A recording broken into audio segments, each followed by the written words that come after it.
Okay, so today every once in a while we do these seminars which are a little bit meant to be cross-cutting in a sense. So it's not biostatistics per se, but it's very general methodologies that are, in this case, coming from economics, where Professor Parmeter is located. And it's an effort to sort of build bridges across the campuses. We've done this a number of times with the Gables campus and with Rasmus, and this is another opportunity with the Gables campus. So let me tell you a little bit about Chris and his background and how he sort of gets to where he is. So he did his double bachelor's degree in economics and mathematics from Nazareth College, and then he went to Binghamton University in New York and did his master's and PhD in economics. So he wrapped up in '06. He was started as an assistant professor at Virginia Tech in the Department of Agricultural and Applied Economics. And then he came down here in 2013 as an assistant professor in the Department of Economics at the Gables campus. So he's been here since then. He got promoted to an associate professor pretty soon after. I actually came down in 2010. Yeah. Sorry. And then got promoted in 2013. So he's actually works on a number of different areas. I tried to summarize some of these things in terms of statistical methods, because these are things that would probably be more familiar to us rather than the economics principles. But nonparametric regression sort of broadly, as a broad umbrella. Partial linear regression, nonparametric generalized least squares, nonparametric kernel regression. You see the trend here in nonparametric methods. Measurement error modeling, some Bayesian model averaging, modality testing for looking for clusters. He's written a book called Applied Nonparametric Econometrics in 2014 with Dan Henderson. It's published by Cambridge University Press. He's been funded by a number of different agencies, including NIH, the Department of Agriculture, the EPA. He's been a visiting scholar at the University of Palermo in Italy. And he also got a travel grant to a symposium in Seoul, Korea back in '08. So he's got a broad range of skills. He's teaching a course next semester on nonparametric methods. Okay, so PhD level. PhD level. Okay, yep. So for the students, you need to keep that in mind. And today he's going to talk to us about threshold regression, some estimation issues and inference issues, a nonparametric version of this. So welcome, Chris. Thank you. Thank you. So thanks for having me.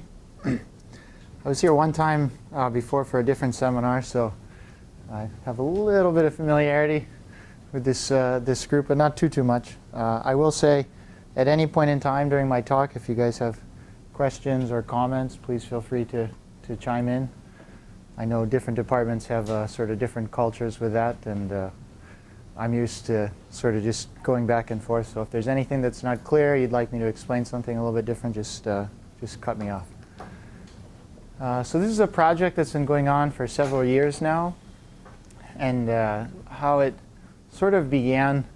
Actually, it was a project with Dan and myself and a researcher at the IMF, and we're actually interested in looking at something that's gathered a little bit of attention in the news, which was there was this paper that sort of got some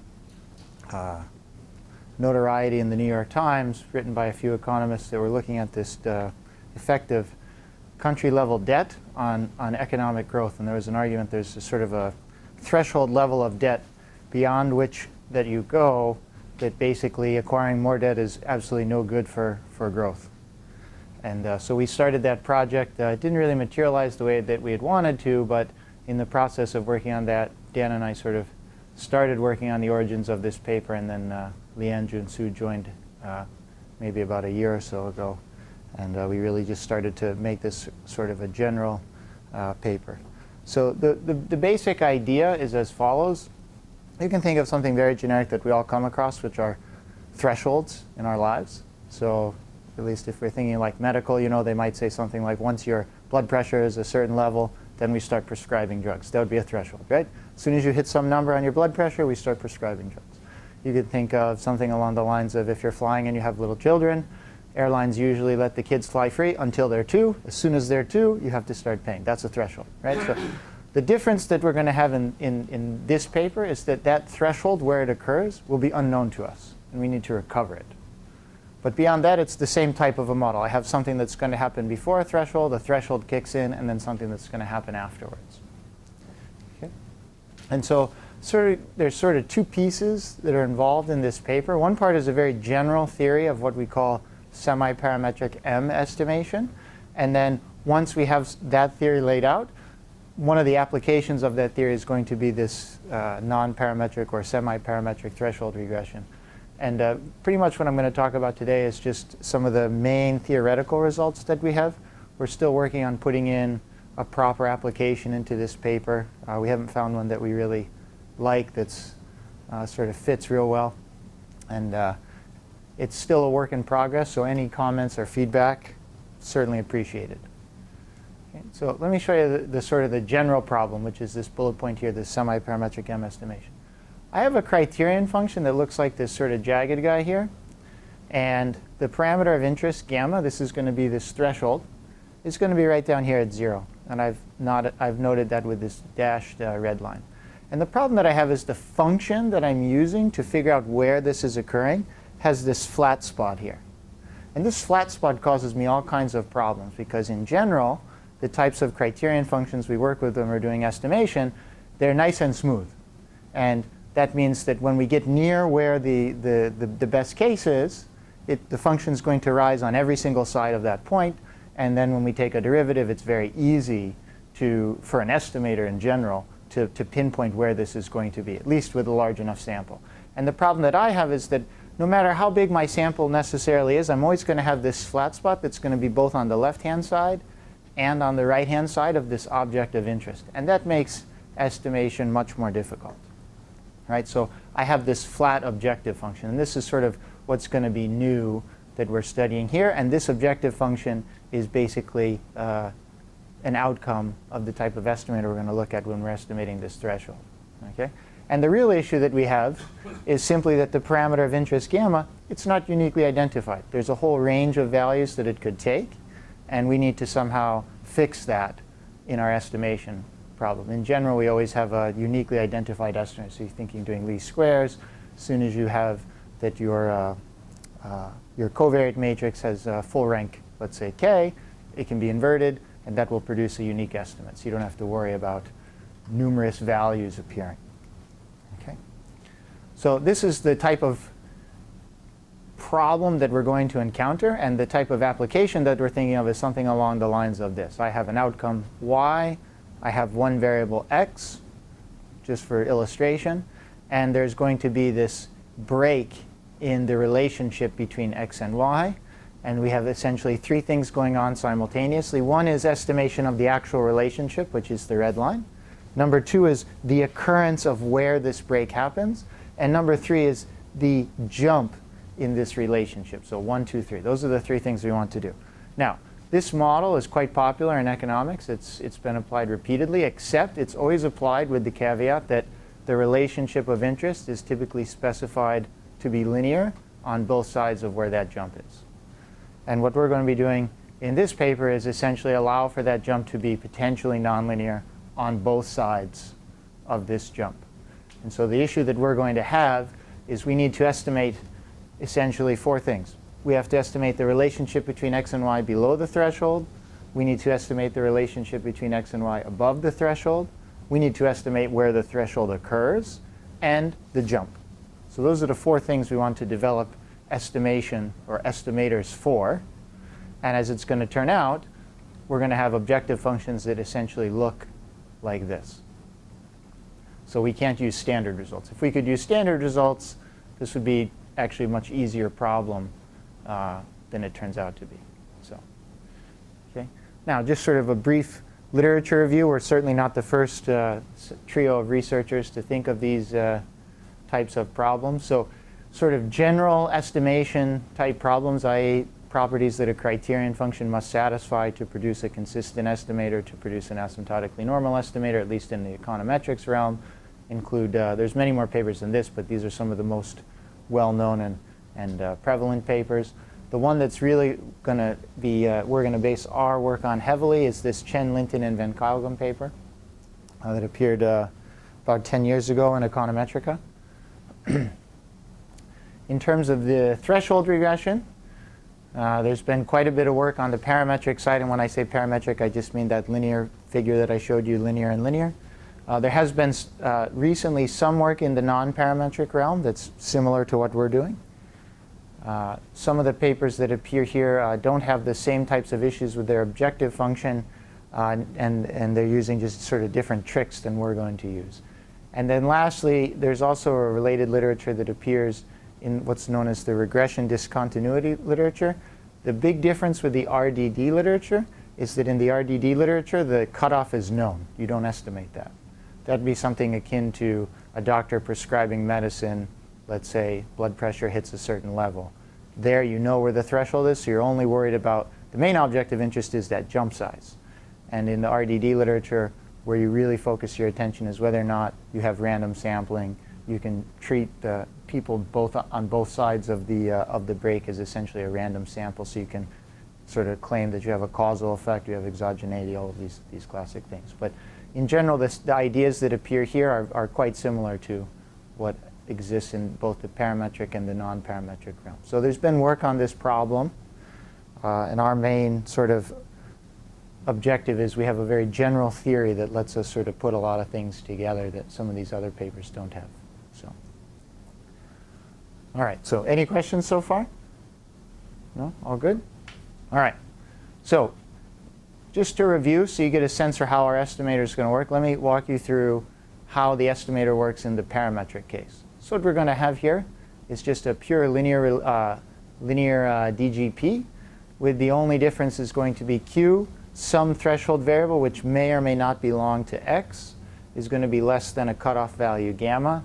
And then once you're above it, you potentially switch. So beta 1 and beta 2 can be equal in the case of, let's say, no threshold, or the threshold has no effect. But they could be different.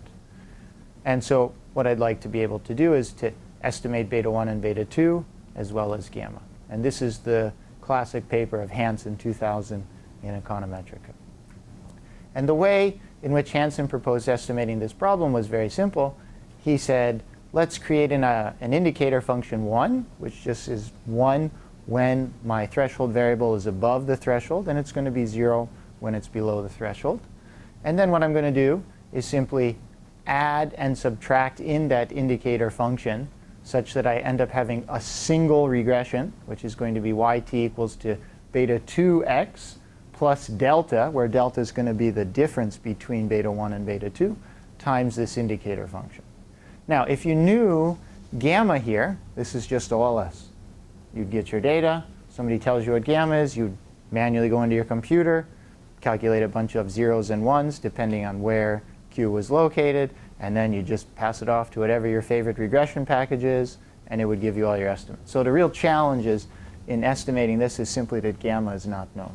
And so what Hansen proposed is to use a technique known as profiling. And what profiling essentially does is it just estimates this over some very large grid of gammas. So start gamma very low, let's say the lowest value in your data set, or very close to the lowest end, and just start increasing it incrementally until it's about as high as you can get it before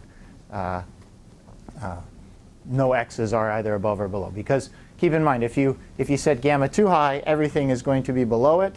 So this is just a column of zeros. You can't estimate that.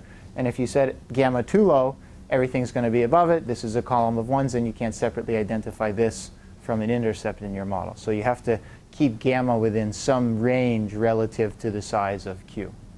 Okay? And once you've done that, once you just simply estimate this for each value of gamma that you want, and you select your estimators beta 2, delta, and gamma hat by simply selecting where that's the minimum. So of all of those RSSs. Okay? Now, the reason why we end up having a figure that looks like this is because for that indicator function, what's going to happen is that when you have a marginal change in gamma, you might not have any data that exists such that it causes a switch in at least one value of that indicator function. So all of your values remain the same, so it's identical. So when you go and redo estimation, you'll get the exact same numbers. And that's what gives you this flat spot here.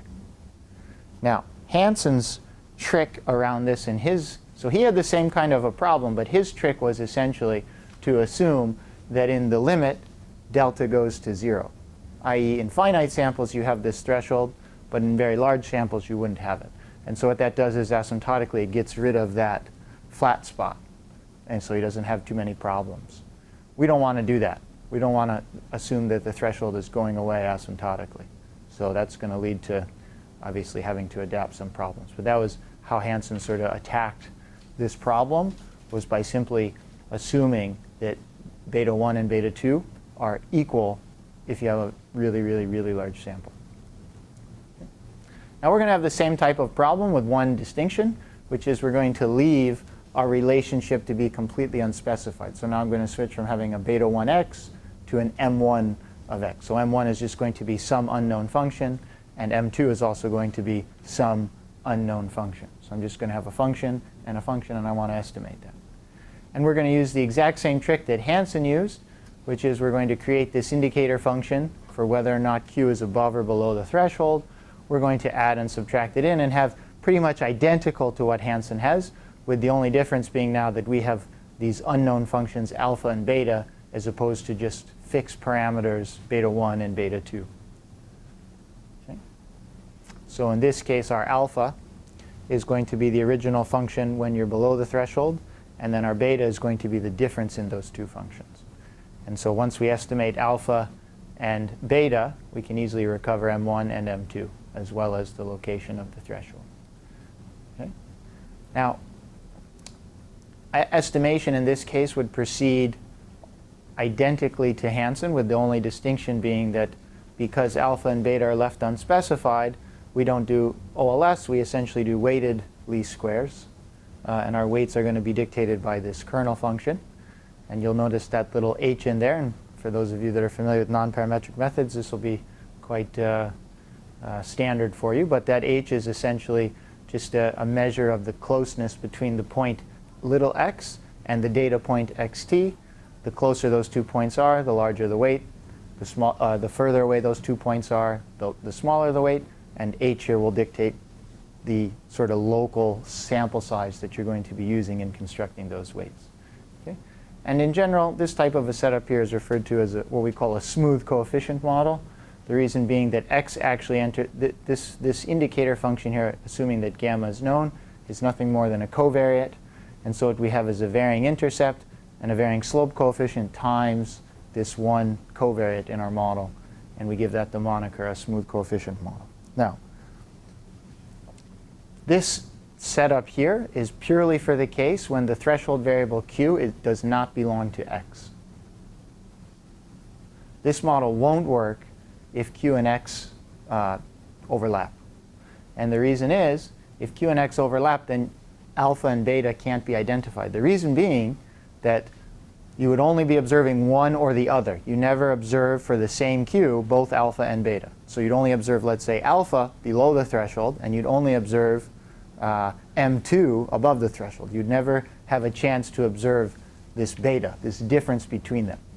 Wouldn't happen. And this is actually the more interesting case when q belongs to x, because what you have is a variable that's affecting what's going on, and you have this threshold. So if I go back to that example that I started with debt, the idea is that debt influences growth, but then at some point there's a threshold value where debt no longer has an effect. So in that case, you have two things. You have this threshold level where the effect is going to drop off, but prior to that, debt is allowed to have an effect on economic growth. So in that case, we would think that q would belong in our model. Okay. So what we're going to do now is essentially we're going to fix beta. So no longer will beta depend on x. That's the key for identification in this case. And my use of the terminology here, identification, is not with respect to this issue here that I started with. This issue still remains because of that indicator function. This is a separate identification issue that we have. Okay, so as long as that indicator function is in there, I'm going to encounter this problem. But the key difference now is essentially that I can measure M1. That's just going to be all the data that's on the that corresponds to when Q is less than the threshold value. And I can certainly estimate M2, that I'm going to observe plenty of that data. The issue is that jump, I can't have that be varying. The jump size of the threshold cannot vary with Q because I would never observe data on both sides to measure that jump appropriately. So the way around that is to assume that it's fixed. Is that restrictive or not? I'm not quite sure. I would argue it's really not that restrictive, simply because M1 and M2 are allowed to be unspecified on both sides, so you're still able to measure a difference between them. And that can depend on X, no problem. It's just a matter of arguing that this effect due to crossing the threshold must be fixed. Okay. And because of the fact that we restrict beta to be constant, this would now be, in some sense, considered a semi-parametric model instead of a full-blown non-parametric model. Although I'm not quite sure that, we're keeping the title as non-parametric, but you're really getting into semantics at this point. But okay. So to estimate this model now, this is really the focus now of the paper, is this model, because we don't really find this model here, where Q is not an X, to be that interesting from an application standpoint. Most of the applications that we tackle in economics that have these thresholds typically have the threshold in the model, almost always. So while we can estimate this, and it's not that challenging relatively, it's less of an interesting model from an applied standpoint. So we're going to focus our attention on this model. And to estimate this model, we can't use profiling directly. Profiling directly won't work. The reason that profiling won't work is because this needs to be held fixed. So what happens is each time I change gamma and I re-estimate, I'd get a new estimate for beta. But I can't have that in the case where I'm assuming that it's fixed. So I have to tweak my estimator slightly to ensure that beta is fixed. So what that does is it leads us to this three-step estimation process, which works as follows. Number one, I'm going to assume that gamma and beta are known. So if you just imagine having a grid, I assume that I'm picking some starting value for gamma and beta. Once gamma and beta are known, this piece here is really nothing, and I would simply recover alpha by doing local least squares with, again, I have a kernel. And here I'm just using a different bandwidth here. I have B, okay, as opposed to H. Okay? So that's going to give me alpha, just doing local regression. Right? So you assume gamma is known, which then gives you all the values for the indicator function, a bunch of 1s and 0s. You assumed that beta is known, so you're going to know essentially this piece. And then it's nothing more than running the regression of y on all of your covariates x. Step two, I'm going to now use that value of alpha that I just estimated, and still assuming gamma has the same value, then I can estimate beta through least squares. Because this is going to be known. I estimated that already. And then this indicator function is known because I've selected gamma. So this is nothing more than just OLS. Okay? Now you might say to yourself, well, what on earth is that little piece doing there? Right? Because if it was just least squares, I would have this. And I have this extra piece here. This piece here is purely for theoretical reasons. So the issue that I'm going to have is when I'm doing all of the theory, this guy here has what's called a random denominator. It has a denominator that looks like a kernel density. And the problem that I have always with kernel densities and denominators is they might be 0. And when you divide by 0, you get things that are really big, and that causes all kinds of complications. So what we do is we simply put this in, and its sole purpose is to simply cancel out the denominator that's in here, such that once we recover the estimator for beta, I don't have to worry about anything that's going on with this guy influencing beta beyond what it normally would. So what do you do if you have more than one x? That's not a problem at all. You just backfit? You just do this whole thing in a cyclical fashion? No, I can. It's still the same 3 steps. There's no reason. No, I understand. But let's say here you're regressing y on x, where there's a jump assumed somewhere along the range of x. One of the x's, yeah. Okay. Oh, I see. Okay, so you're allowing multiple x's to be at play. Mm-hmm. Okay. Yeah. The only thing that we have right now is that q is a scalar. Okay. So where the threshold is. So if you imagine just like a model of health, and you have blood pressure, that's your q. But you have a bunch of other variables, let's say age, gender, race, all of that stuff. Those could all be other covariates in the model. It's not a problem. We've actually had, I've presented this a few times where some people have asked, they sort of say, how would this work in the multi-dimensional setting? Yeah, that's what I was saying. If you backfit this whole thing, you would kind of use partial residuals as you go. What's interesting, though, is I've never actually seen in the econometrics literature these multiple. They have papers where they call multiple threshold models, but what they are is essentially multiple thresholds in this variable. So it's one relationship if q is less than this value. It's another relationship if it's between these two values, and then it's another relationship, let's say, afterwards. But I've never seen one where it's you need A to be less than this and B to be less than this. That actually shows up. You see this a lot in like triaging of patients in hospital emergency rooms. Okay. So people will come in and you measure something like cardiac enzymes, troponin. Okay. And there's these sort of breakpoints that you're sort of hunting for. If you're below this, you send them home. If you're sort of in the intermediate range, it's not really clear what to do. If you're above this, then you go for a cath. Okay. And so this stuff happens a lot, but it's not all that sophisticated in terms of how they estimate these. Ah, okay. Sometimes unsophisticated is good, actually. Yeah. So, I can't imagine some doctor doing this real time. Yeah. But that would be actually interesting to be able to take this and make it so that it had these multiple. That would be an interesting idea. Maybe I don't know if we'd want to add it to this paper, but certainly it's something that hasn't appeared in econometrics as far as I know. Might be in like a health econ type paper. I'm not sure. I'd have to go look at that. The other thing that has appeared in some cases, it's less frequently used, is they make this an index. So the idea here is instead of having qt, you'd have q, which is a whole vector of things, times a parameter vector index threshold. Right? So you could take 10, 20, 30 things, and you extend that out, and you have this index threshold. And some people actually like those models even better than these ones. So, all right. So again, step 2 is just this. You've already estimated alpha. You're assuming gamma is known, so this is nothing more than least squares.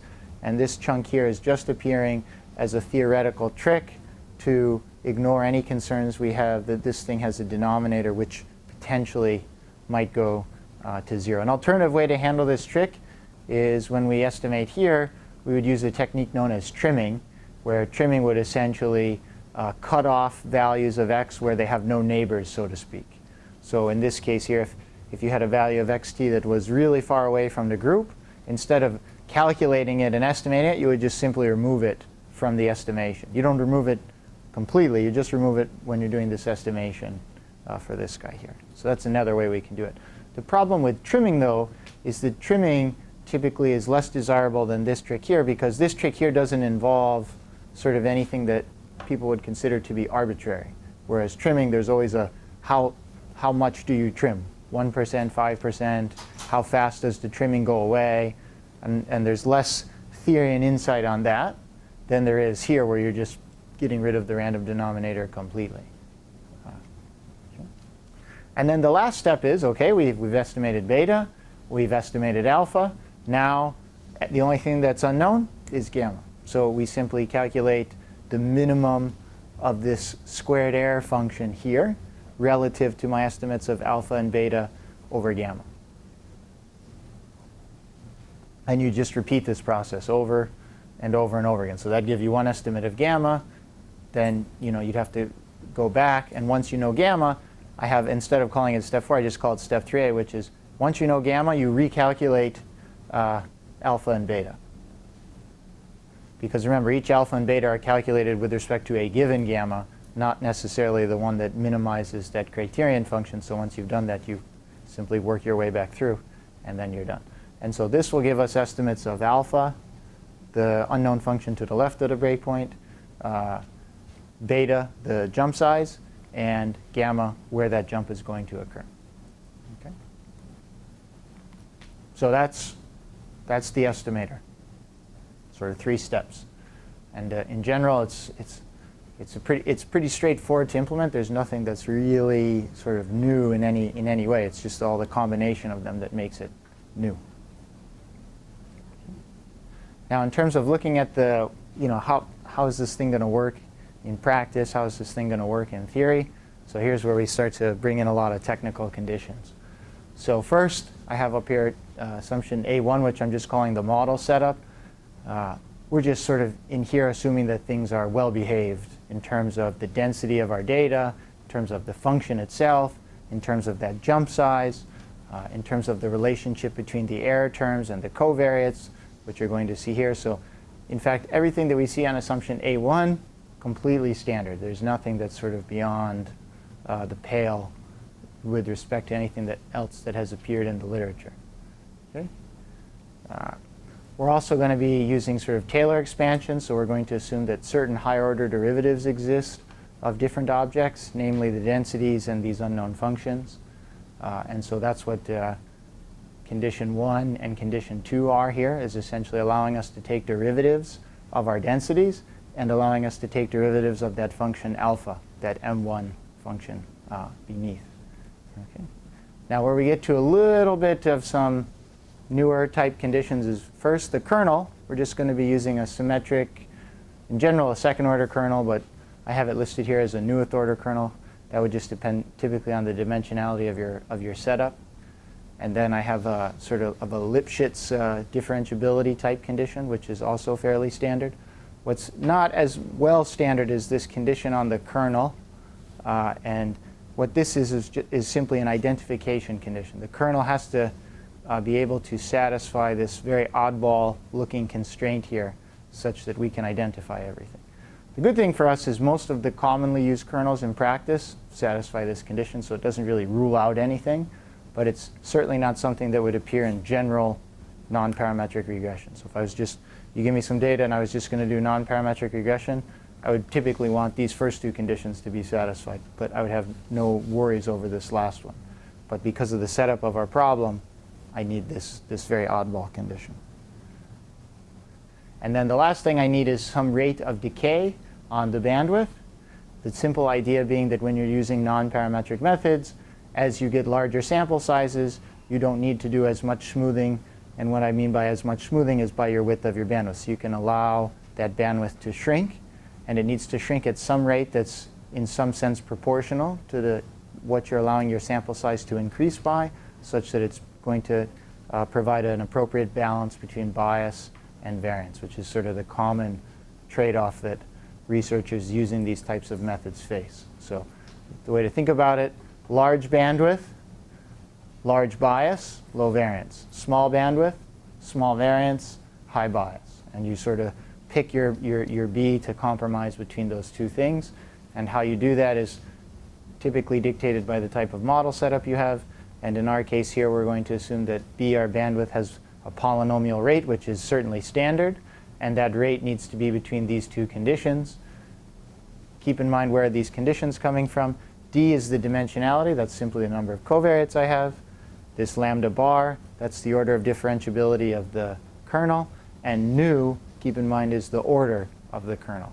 So depending on the type of kernel I'm going to use and how smooth that kernel is going to dictate how fast or slow I can allow the bandwidth to decay to 0. Okay? And yeah, I just said most of this stuff. So.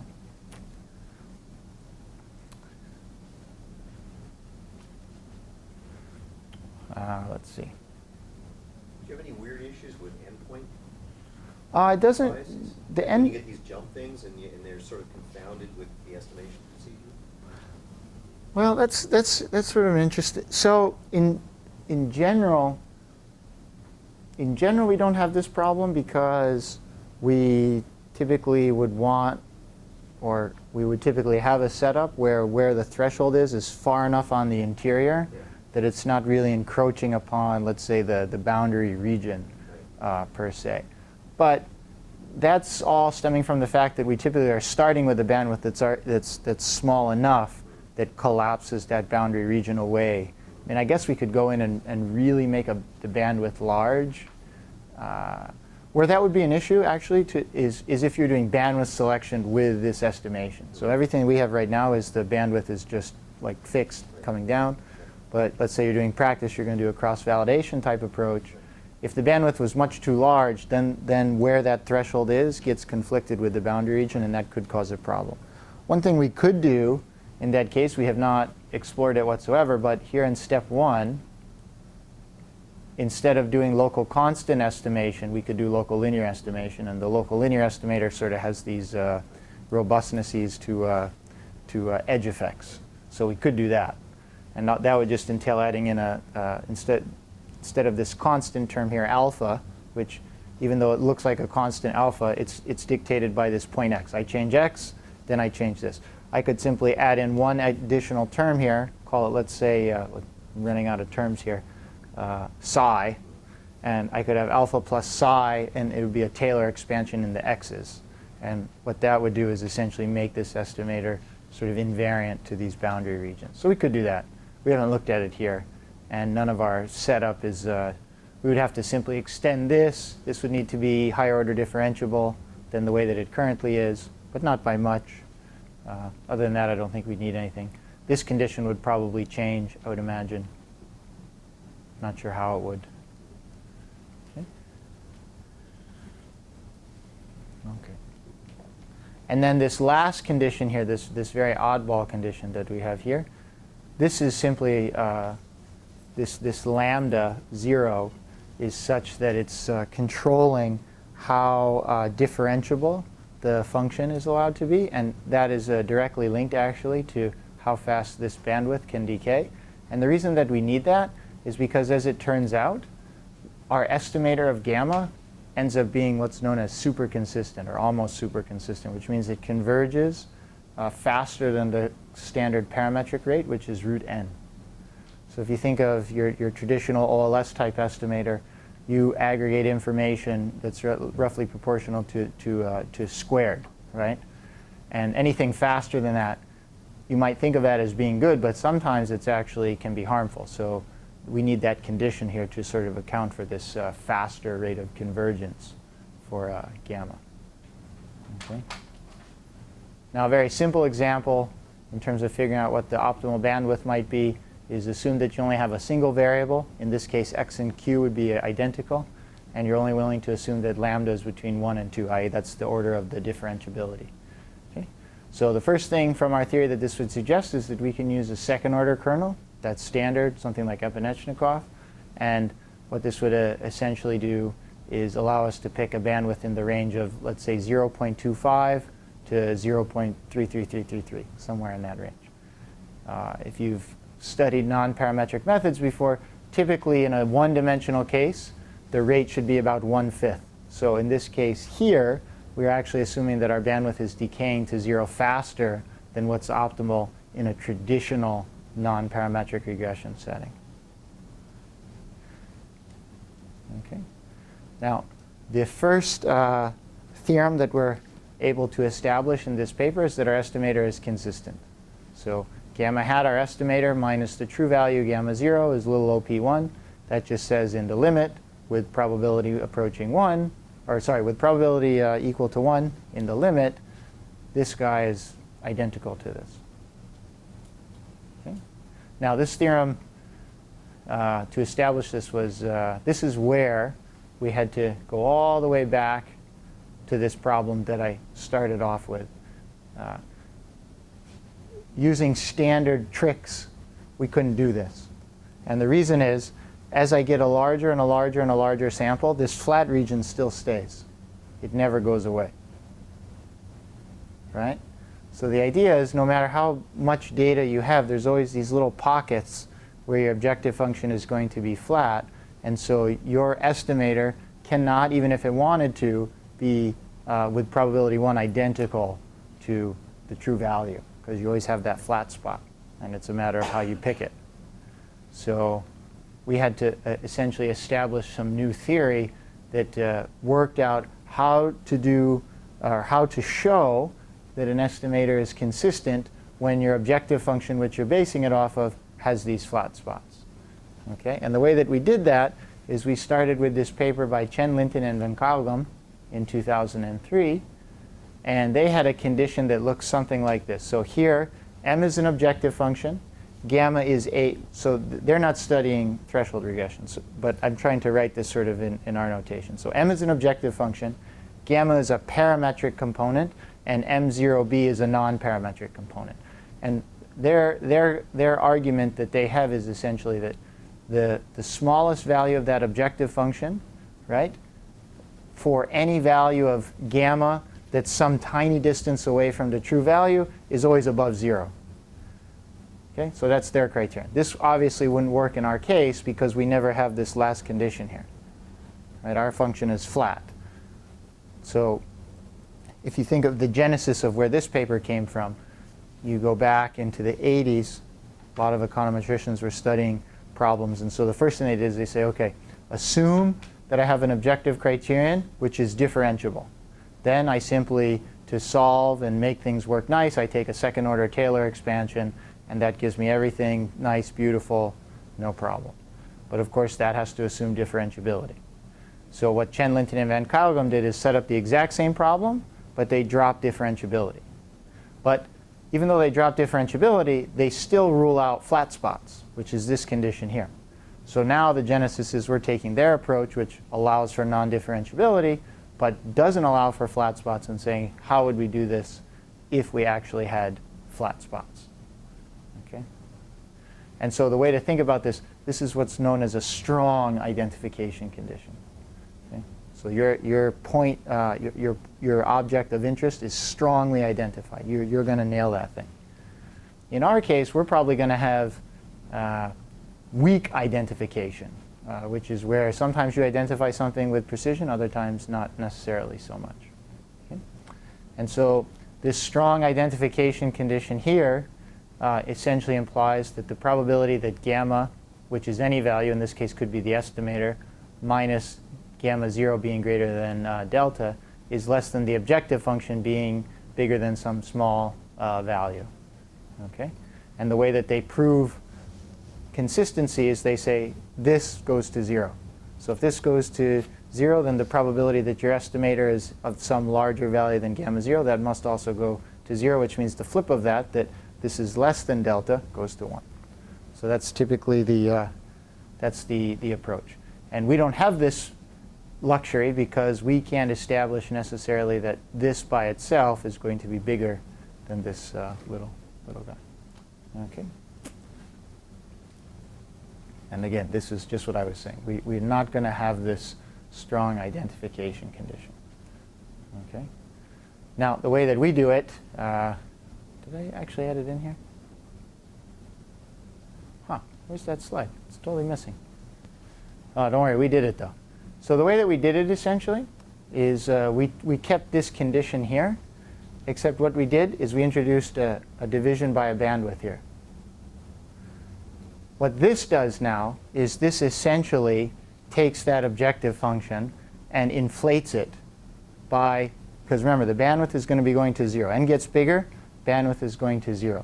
So that's getting really small. So now what's going to happen is essentially asymptotically, this thing acts like it doesn't have a flat spot. It still has a flat spot. We're not getting rid of it. But the way it works with the theory is that by dividing by the bandwidth, it makes it asymptotically appear as though it does not have a flat spot. It's like the reverse trick of that Hansen paper I was showing you earlier, which is there he assumes the jump goes away in the limit. And that fixes all of his problems because in the limit, that flat spot never appears because there's no threshold. So it's only in finite samples. So in the limit, everything works fine. Here, we're not doing that, but we're introducing this 1 over b, this bandwidth. And as that's going to 0, that's making this thing shoot off to be very, very, very big. And so what happens is that even though you still have this flat spot, asymptotically it acts as though it's flat. It's smooth, or at least in this case, not flat. There's something similar that came up in sort of the model selection literature years ago, where if you try to use a leave one out cross-validation criterion to select models, around the optimal model you get these flat regions and you can't actually identify it. So you might have point-wise consistency of your leave one out estimator as an estimate of prediction error. Okay. But the minimum of those guys is not converging to the minimum of the truth. Ah. And the way you fix it is you introduce a bias using a leave D out estimator where D satisfies some rate conditions. And then it sharpens the minimum points. You can actually observe it now and pick it out and get asymptotically correct. Okay, okay. So it's a similar kind of thing. Where was that? Jun Xiao and 93 at Jackson. Xiao 93 Johnson. Okay. I might have to tap into that. That's essentially the exact same trick that's same kind of trick. Just that rate makes this thing asymptotically look like it's not flat. So, yeah. Okay. So what we did, 2 steps. First, we took Chen-Linton and Van Kylegum's theory, and we simply modified it such that we have a 1 over b in here. And then we had to reprove all of their theorems that show that what conditions do you need such that everything works, which was not too bad because nothing was really beyond anything that was already in their paper. I mean, it was still pretty challenging, but relatively easy simply because they had already laid out that foundation. So in essence, what happens is once we establish their result, but for our purposes, that led to a set of 4 conditions that have to be satisfied generically of any estimator where a criterion function has these flat spots. So criterion 1, 2, 3, 4. And then to prove theorem 3.1, we just simply validated that all 4 of those conditions were satisfied. And the assumptions that I laid out for you, A1 through A3 and A4.1, those guarantee that those 4 conditions are satisfied. So, and if you remember if I had sent over the paper, but if you look in the paper, it's something like 30 pages of just nothing but math. It's very annoying. Some people like math. I don't know. It gets tedious after a while. So, all right. Next thing we did, we established asymptotic normality. Okay. And what you'll notice here, you'll see right away this super consistency. So we have root n, which you might say, hey, that's the parametric rate, except it's now divided by b. Typically in non-parametric problems, you'd have n times b. Here we have divided by b. So this is going to go faster than root n, which makes it a super consistent estimator. Okay.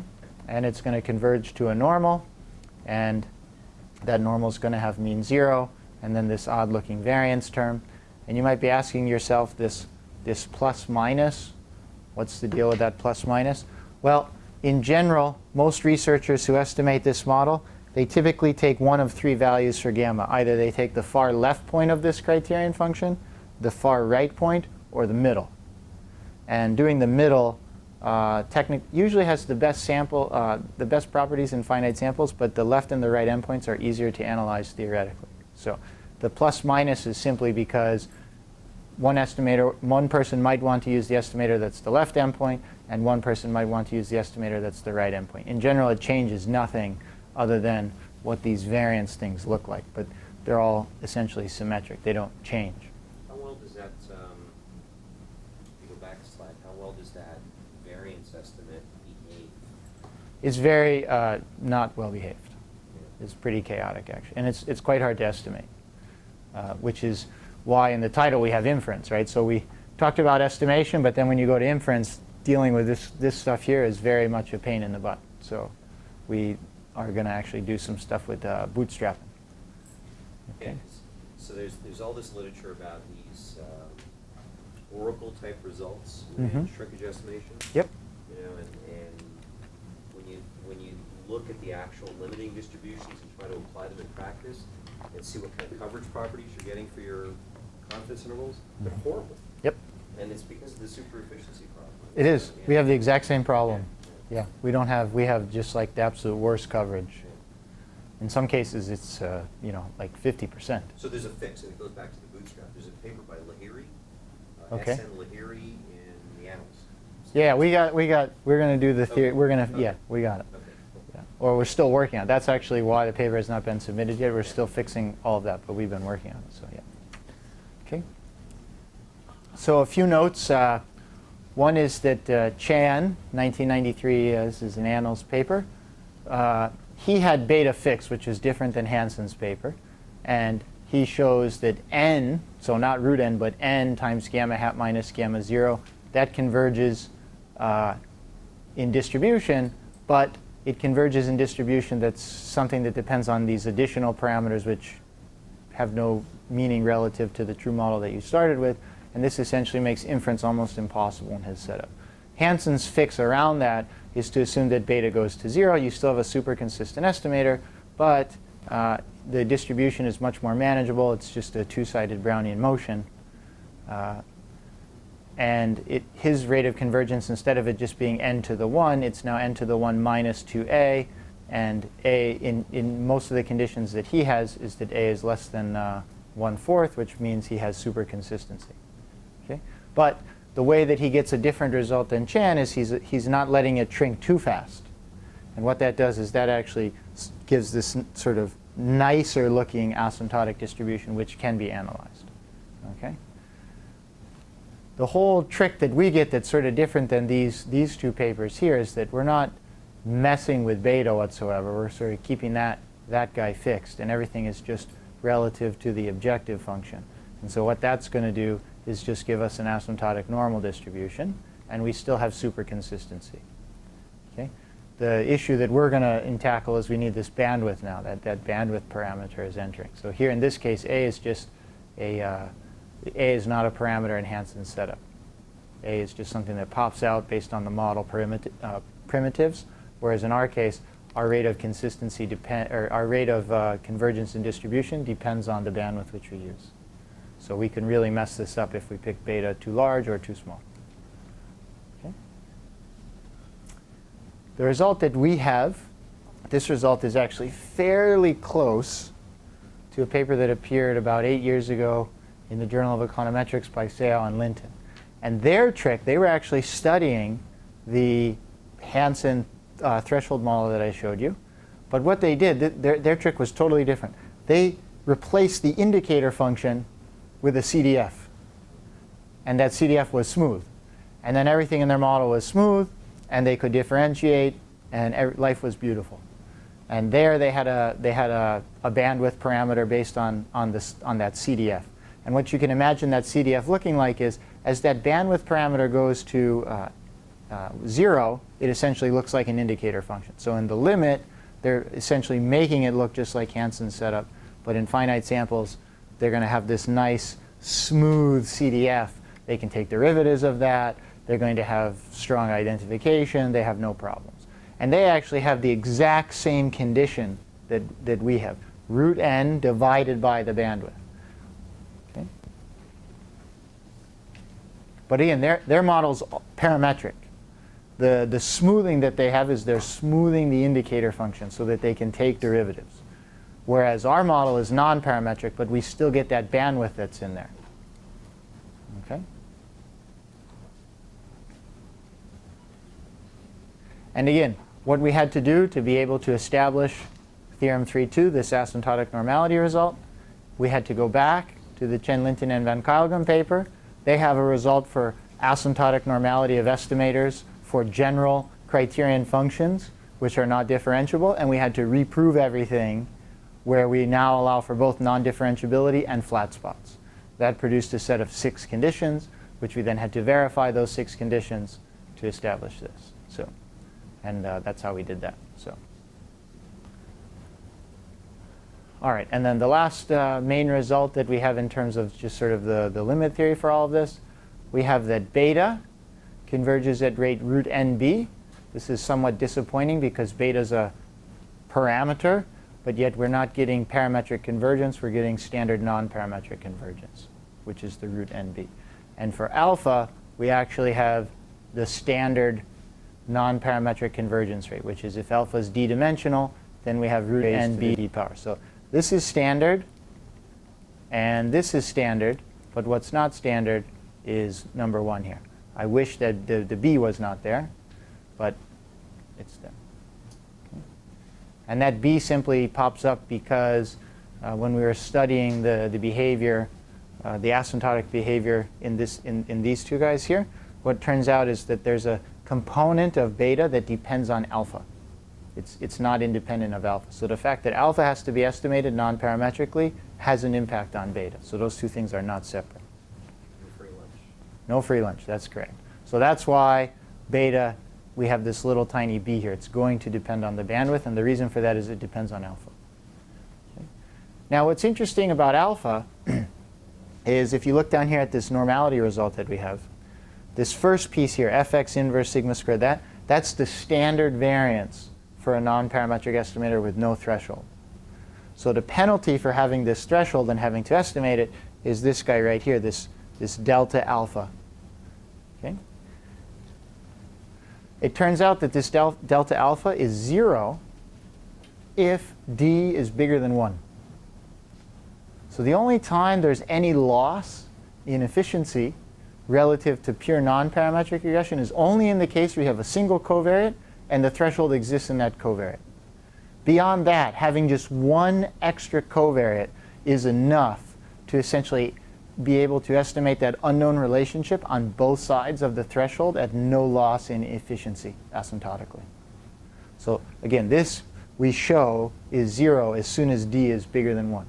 So this is only going to be positive when d is 1.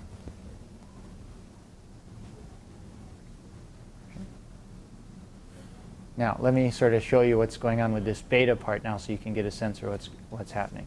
So in the asymptotic expansion for beta, we have something that looks like this. We have root nb, and we have this, and we have two pieces here, SB inverse Cassi, and then we have this g function. Okay?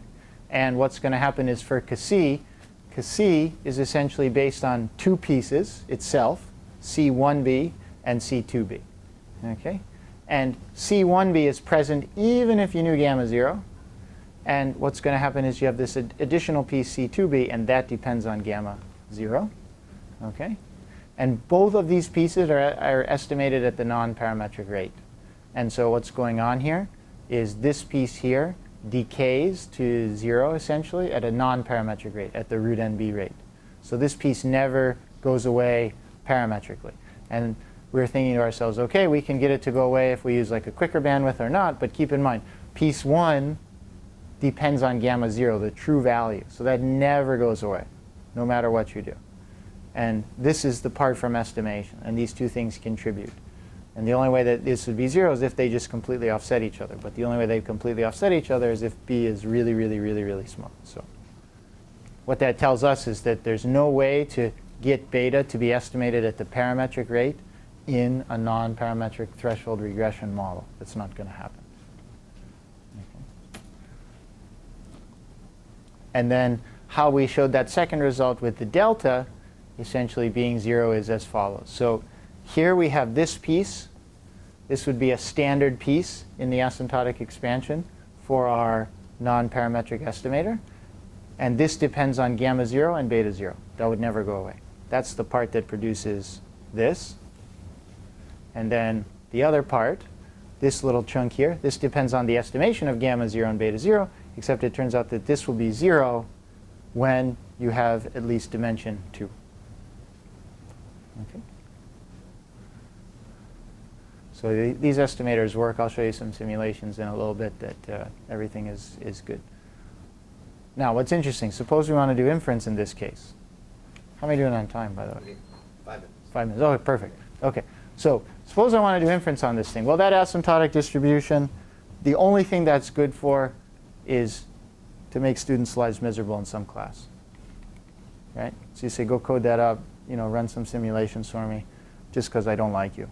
That's the only thing it's actually useful for. In practice, you wouldn't actually estimate that thing. You'd have a hard time estimating it accurately. And as we were just saying, it's not really going to provide good coverage. Okay? So an alternative to that would be to use the bootstrap. Okay? Now we have a problem because we need sort of what are considered non-standard bootstrap techniques because we have a boundary problem. And that boundary problem is the threshold. That threshold acts like a boundary.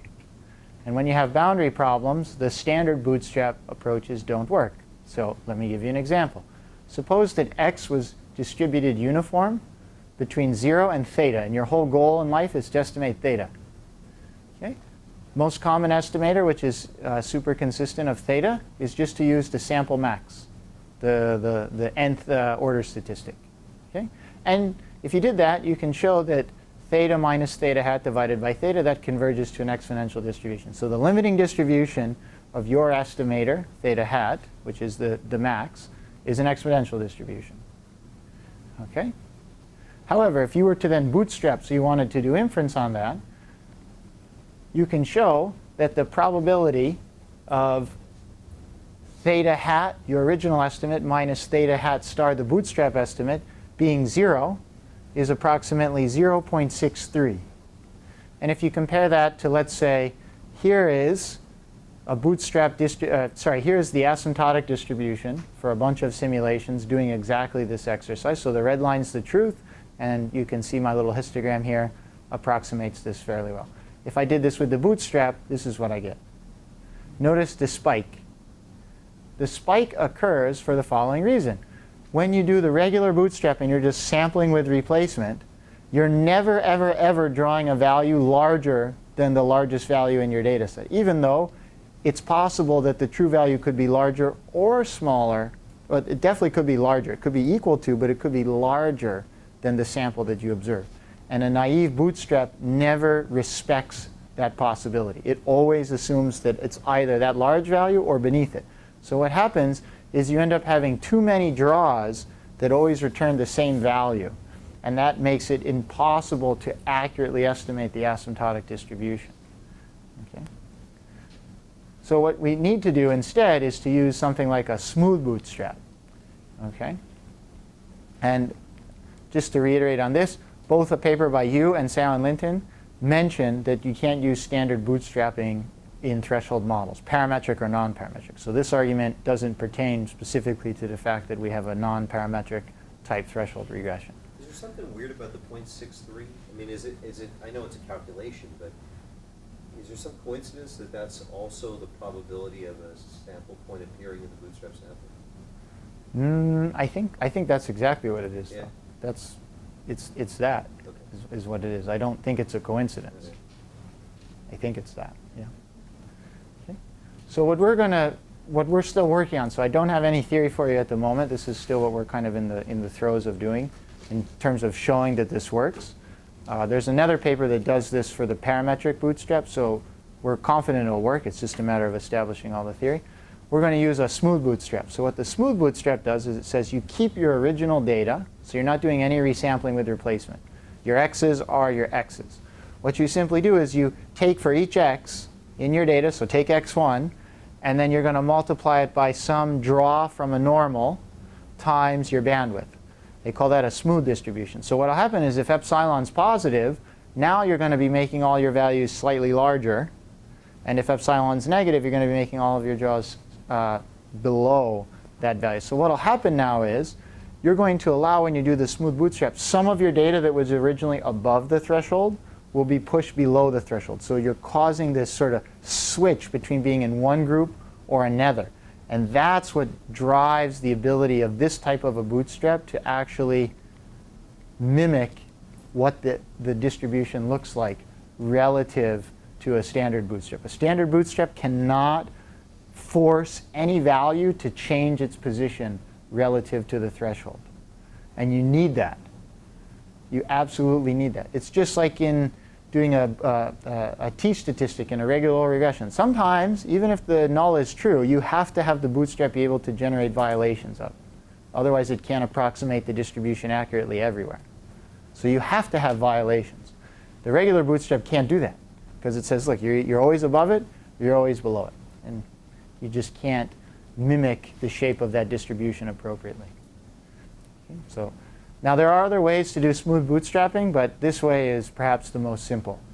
Certainly from a coding standpoint, it's quite simple. You just take your data, take some draws from a normal, add that, smooth it out a little bit, plop it in, and you're good to go. Okay? Now, this brings us right to the very end. So we tried a whole bunch of simulations just to make sure that this worked. So we're just going to look at bias and mean squared error for alpha, beta, and gamma. And we tried a whole range of DGPs. Namely, what we were concerned with here is a couple of things. So the DGPs are all sort of various range of types of curvature, which is important, especially in non-parametric estimation. And then the second thing we looked at is we wanted to vary where that threshold parameter occurred relative to the type of curvature that we have induced. And then we also want to change the jump size. So in certain cases, smaller jumps are just naturally going to be harder to identify than larger jumps. Okay.